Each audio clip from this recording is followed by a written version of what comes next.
Kejadian nyata ini dialami oleh seorang lelaki yang bernama Robi ketika dia mengunjungi desa lamanya. Jadi di sini aku mau ngejelasin dulu latar belakang dari desanya si Robi sama latar belakang Robi.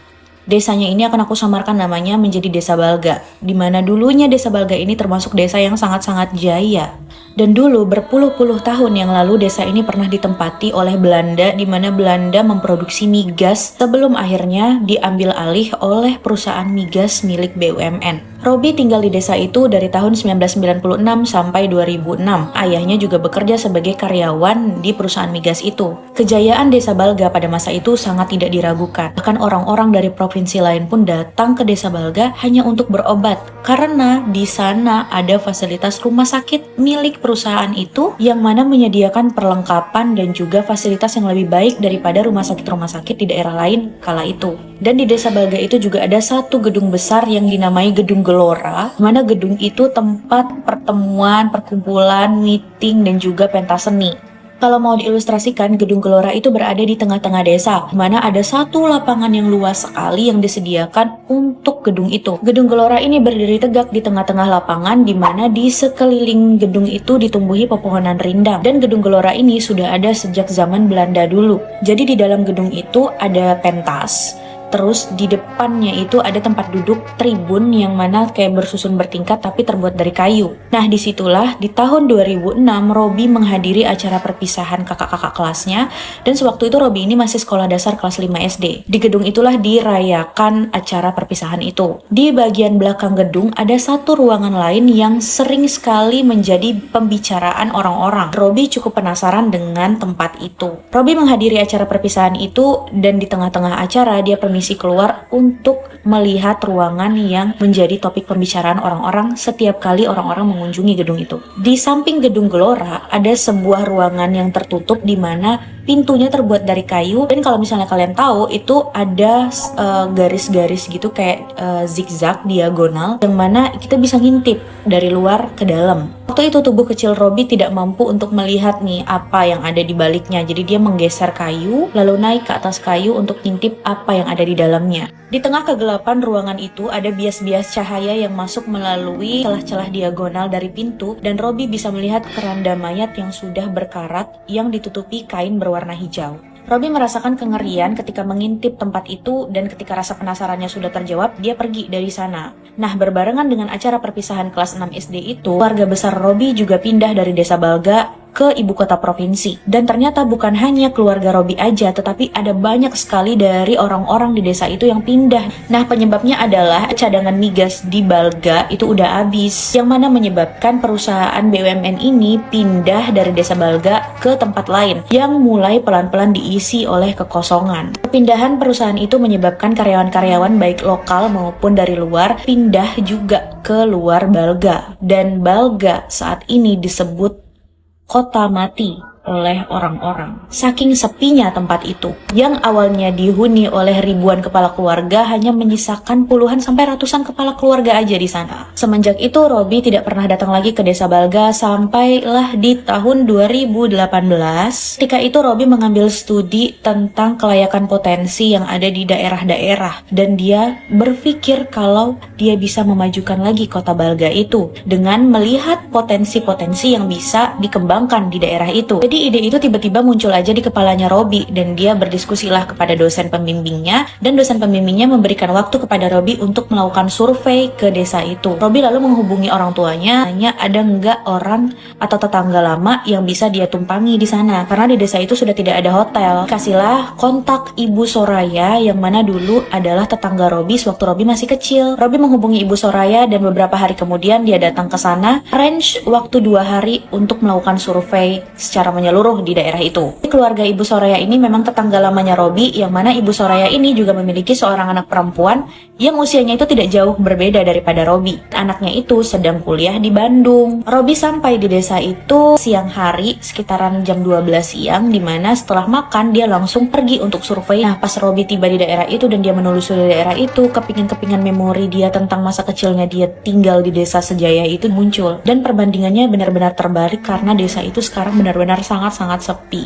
Hari pertama ketika dia menelusuri tempat itu, Robi tiba di siang hari, sekitaran jam 12 setelah dia makan. Dia mulai mengunjungi satu kawasan di mana kawasan itu cukup elit dulunya. Di kawasan itu ada lapangan golf yang tidak terurus, ada kolam berenang yang sudah dipenuhi lumut, juga ada banyak sekali lapangan atau fasilitas-fasilitas gedung yang dulunya dipakai hanya untuk kelas eksklusif aja. Robi berkeliling di kawasan itu sampai sore hari. Dia dapat nih checklist. Kayaknya lapangan golf ini kalau misalnya ditata itu bisa menjadi potensi untuk menghidupkan lagi desa ini. Robi keluar dari kawasan itu sekitaran jam setengah 6 sore. Dan sewaktu dia pulang, langit itu sudah mulai menggelap dan dia turun dari tanjakan, di mana di bawah tanjakan itu ada gedung Gelora.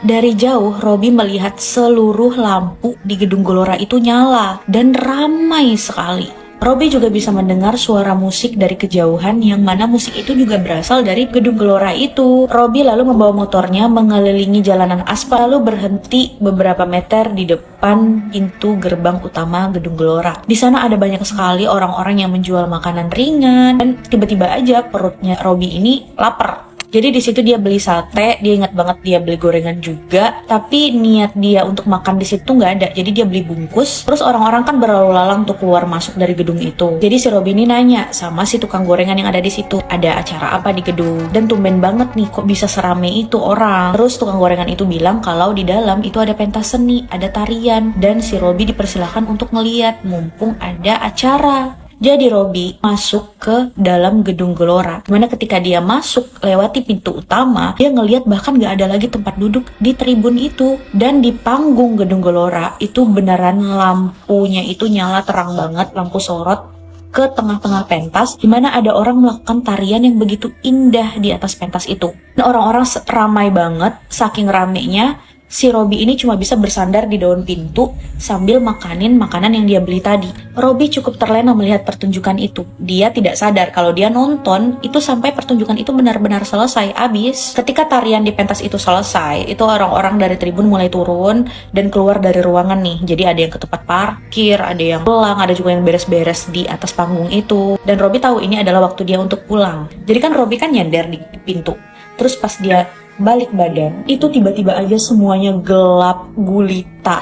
Pas Robi noleh ke tengah-tengah pentas yang tadinya rame, tiba-tiba aja gelap gulita, lampu yang terang banget tadi itu udah gak ada sama sekali. Atap dari gedung Gelora itu yang tadinya utuh, terus tiba-tiba tinggal fondasi papan doang. Dan kursi-kursi yang ada di tribun itu udah gosong, rusak, patah, dan ditumbuhi sama rumput-rumput liar. Nah, tadi kan Robi kan ada bawa makanan kan, terus dia makan kan. Pas dia ngeliat ke makanan yang dia bawa, itu ternyata daun-daun kering. Dan dia sadar kalau setengah dari daun-daun kering itu sudah masuk ke dalam mulutnya dia. Robi di situ langsung panik, dia ambil motornya dia dan dia balik ke rumah Ibu Soraya. Sampai di rumah Ibu Soraya, dia ini kayak takut gitu loh ngasih tahu tentang apa yang dia lihat. Jadi dia memilih untuk bungkam dan memilih untuk masuk ke kamar, ngebersihin diri dan sholat. Robi ngerasa apa yang dia alami tadi benar-benar sesuatu yang udah di luar nalarnya dia, dan itu sama sekali nggak bisa dia terima. Jadi sepanjang malam itu Robi cuma nutupin diri dia pakai selimut doang. Terus jam 12:30 malam nih Robi kebangun karena ada yang ngetok pintu kamarnya dia.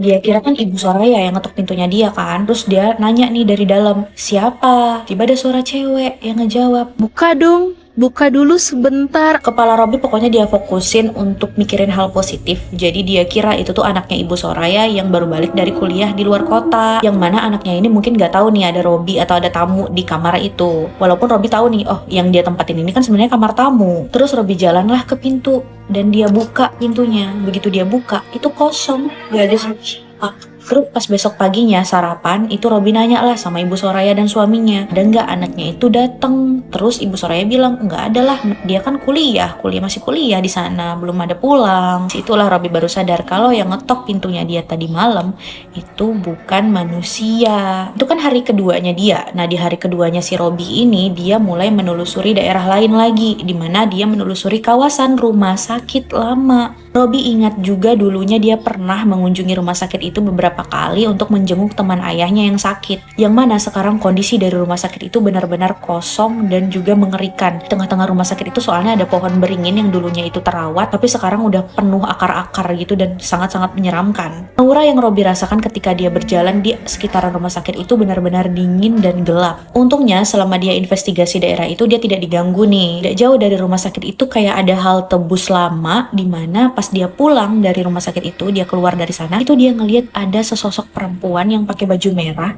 berdiri di tengah-tengah halte. Pas dia ngeliat cewek yang berdiri di halte bus itu, dia langsung terpesona karena cewek itu benar-benar cantik banget. Dia pakai baju merah yang ada corak-coraknya gitu, dan dia tuh berdiri kayak orang biasa. Yang mana sih orang biasa? Terus kalau ada orang yang lewat di depannya dia, terus kayak senyum gitu, ya gitu doang. Robby nggak ada mikir kalau dia itu setan atau gimana, enggak. Dan Robby ini mutar 2 kali karena dia tuh kayak, wah, itu cewek cantik banget sih. Jadi Robby itu memang sengaja mutar 2 kali di kawasan rumah sakit itu hanya untuk ngeliat si cewek itu lagi karena cantik banget. Terus dari jauh nih cewek itu senyum nih ke Robby. Wah, tanda nih, sinyal nih, itu kata Robby. Dia langsung berhenti di depan cewek itu terus nanya, "Mbak, mau kemana?" Cewek itu bilang, "Aku mau pulang, rumahku di area Loka." Yang mana area Loka itu yang gak jauh dari tengah-tengah desa sebenarnya. Robby nih mulai nih, wah ini cewek cantik nih. Mulai nih dia nawarin lah untuk bareng. Terus cewek itu bilang, "Oh gak apa-apa nih bareng." Robby bilang, "Gak apa-apa, aku juga mau tujuan ke sana kok." Dan cewek itu minta dianterin ke rumahnya dia yang ada di Loka. Dan dia bilang sama Robby kalau dia mau ngenalin Robby ke orang tuanya nih sebagai teman baru lah. Selama di perjalanan juga cewek ini tuh gak banyak ngomong. Jadi tangannya itu ditaruh di samping pahanya Robby. Pas mereka ngelewatin area gedung Gelora, itu kan ada kayak turunan gitu. Dari atas tebing, itu tangannya cewek itu nunjuk ke arah gedung Gelora. Dia bilang, Itu rumah saya di belakang sana. jadi Robby noleh nih, kan dia bawa motor. Dia noleh ke belakang. Dan ternyata si cewek itu lagi nelengin kepalanya ke samping sambil senyum dengan tatapan menyeringai gitu. Dan wajahnya itu pucat banget. Terus dia bilang, Jadi kan antar aku. Robby merinding dong, merinding setengah mati di situ. Jadi dia ngeliat kepala cewek itu neleng. Terus karena dia mau mastiin ini manusia apa bukan, jadi kan tangannya kan ada di samping pahanya si Robby nih. Dipegang lah sama Robby tangan itu. Dan dia merasa dia nyentuh daging, cuman dingin. Dan cewek itu bilang itu masuknya lewat sampingnya mas. Robby dengan begonya itu nurut aja tuh, muterin stang dia. Dan ternyata mereka terparkir gak jauh dari ruang samping gedung Gelora yang dulu berisi keranda mayat. Terus tiba-tiba si cewek tadi turun dari motor, terus jalan ke depan pintu, dan dibuka tuh pintu itu. Terus dari belakang bahunya tuh gini, dia ketawa cekikikan terus noleh ke Robby. Wajah perempuan yang dia bawa tadi yang awalnya cantik banget itu terus tiba-tiba berubah jadi pucat. Di sisi kanan dan kiri mukanya dia itu robek dan dia ketawa cekikikan. Terus dia bilang sama Robby, Kamu nggak ingat sama aku? Mau nggak lihat tempat tidurku? Masuk yuk. udah tuh pusat sarafnya Robby itu mulai kayak sadar kalau ternyata dia itu ada di tengah-tengah setan. Akhirnya dia langsung lari balik ke rumah Ibu Soraya dengan muka pucat. Pas sampai di rumah Ibu Soraya, di situ dia nggak tahan lagi dan dia bilang sama Bu Soraya tentang kejadian kemarin dan juga hari ini yang dia alami. Terus Ibu Soraya bilang, "Nak, gedung itu udah kebakar gak lama setelah kamu pindah dulu."